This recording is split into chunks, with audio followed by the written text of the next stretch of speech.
Here, Cornish able to win the ball. And here's Jake Perry with the ball, who finds Chase Humphrey's feet. And he kicks a long ball that ends up in the four. Slow down the possession of the game. And they turn it over to Salisbury. Here's Matt Green looking for an option. And goes back to Kyle Westbrook.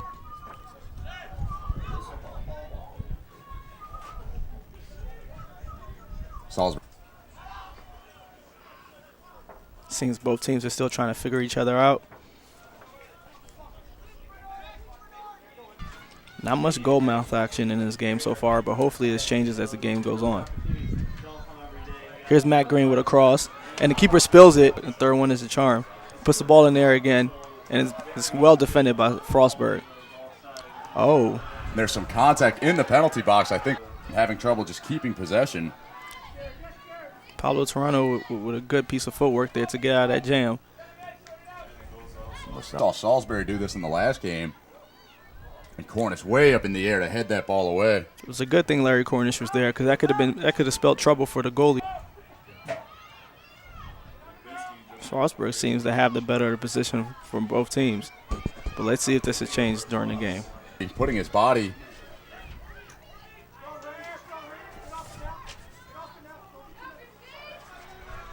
Another player down to the. Again, Frostburg seems to be moving the ball nicely. There is a call right there. Here's Matt Green. Good passing to just make their way through the Frostburg defense by Salisbury. And another player is taken down. That will be a foul. Salisbury. Pablo Toronto wisely steps in front of the ball to slow them down. Here's Trevor Sharp and Larry Cornish combining.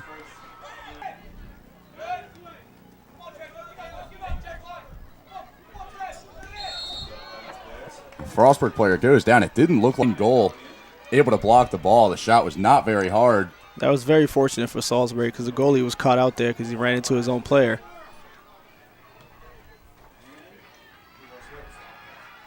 On the ground, because putting it in the air is not going to help them at all.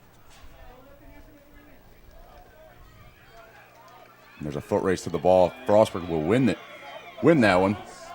Trevor involved in almost every play, offensively and defensively.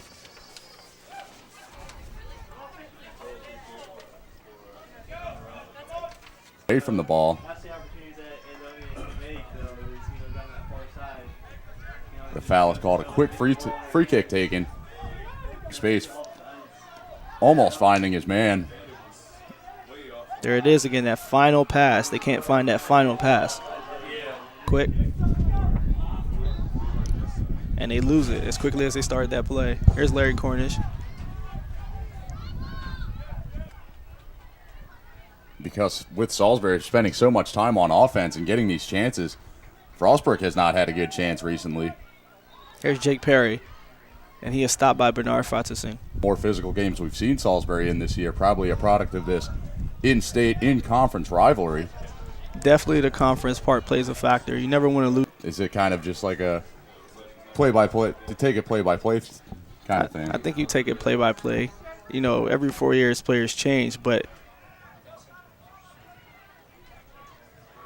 Salisbury again in possession. Frostburg seemed to not be able to hold the ball once they crossed the offensive half. Here's Trevor Sharp finds Jake Perry. Perry taken down.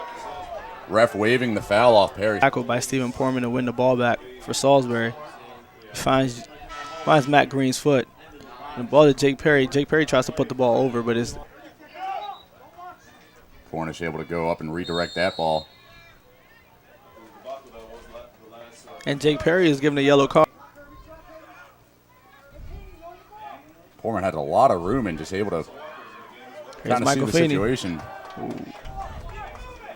Feeney with the big shot, but the Frostburg defender right there. But he gets it back.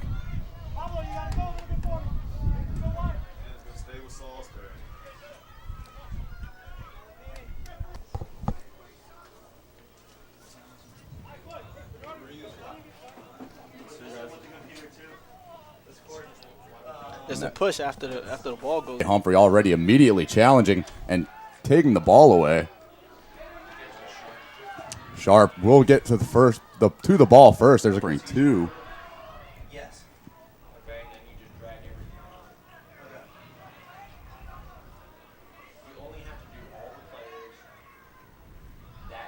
Salisbury seems to be controlling the game at the moment. That's not a good percentage for you.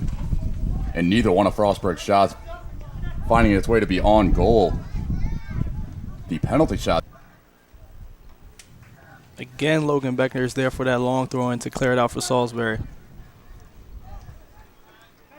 This could possibly be a second yellow card for Frostburg State in this game. And it is.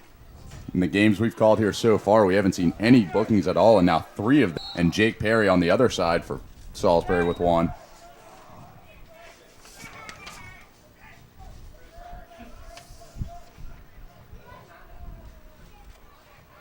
Salisbury with good ball movement, but just being turned away. Becker will win it at mid-fate rival Frostburg.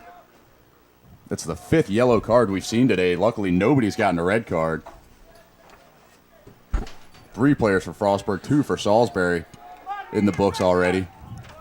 Going to try to employ that long throw in. We've seen Frostburg do it a few times and get some great chances.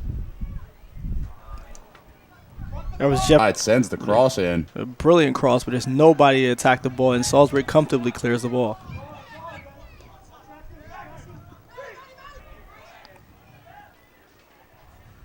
Salisbury winning all these headers over Frostburg. And it creates a chance for them to move towards the box. Here's Jake Perry with an attempt on goal, but it's blocked by the defender.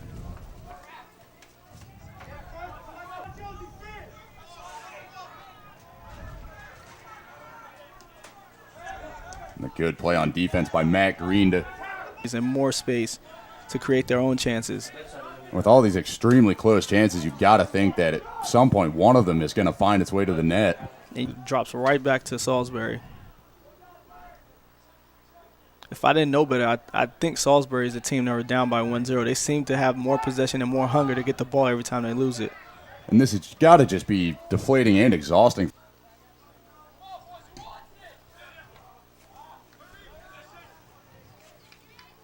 Here's Jake Perry, but he's immediately stopped and a foul. But the ref says go play on. That was very dangerous. Perry lucky. He's one of the Salisbury players. A big asset to Salisbury earlier. I think in this position, up 1-0 and seemingly having control of the game, it's better to just rest him for the next one. The referee's going to let him play on. This benefits Salisbury as they had just created a turnover, but that pass just a little too far.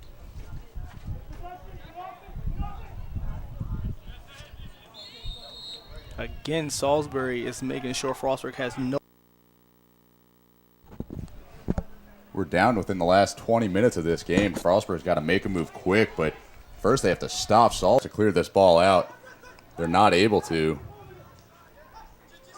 And again, Salisbury's there for the ball.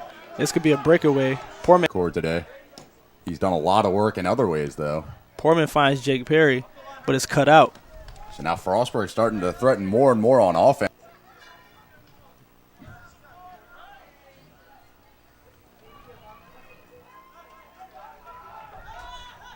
From Frostburg. Foul is called on Frostburg. Tanner East takes the free kick.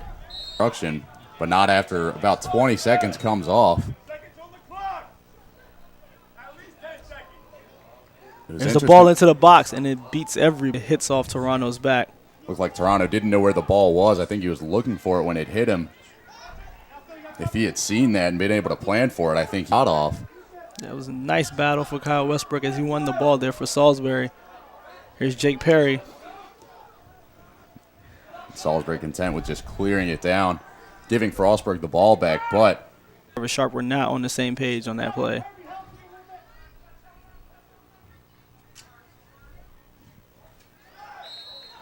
That ball perfectly placed. It looked like Chris Jones was above everybody. And from here, I thought he had a good chance to get his head on it, but Stadley just up at the last second. Here's Jake Perry finds Erity on the sideline. And he does. Who's there?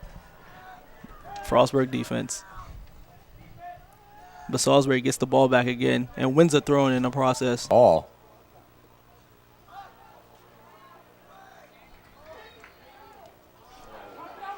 No matter what opinion you might have about the integrity of drawing a foul, it's an important